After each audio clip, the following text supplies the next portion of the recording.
Okay, now we are answering questions number 4 through 6 on the 6.7 review. And we're dealing with an interest-only loan that is in fact a 30-year loan, but it's going to do a 10 years interest-only and then recast. Now, interest-only is called zero amortization. Now, what this means for us is that when we find our numbers, our present value and our future value are going to be the same. In other words, we are paying off nothing. So we're doing a $160,000 loan.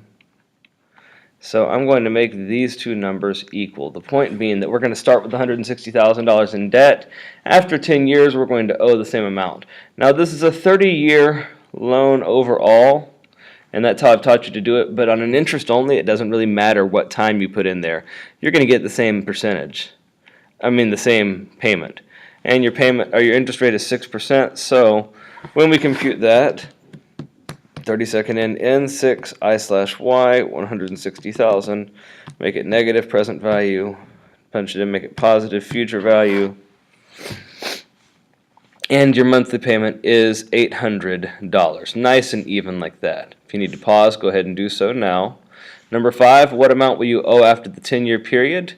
Now, in theory, we're going to change in to 10 years, and we're going to compute our future value. And when we do that, it's going to give us, predictably enough, $160,000. Why? Okay, there you go. Why? Because this is an interest-only loan. So we haven't paid any principal, so you would expect to owe the same exact amount. So you don't actually need to do this. But if you do, you will get the right answer. And so there's no harm done if you went ahead and computed that. All right, let's look at number 6. Number 6, we are recasting to regular amortization. Now, this is the zero amortization.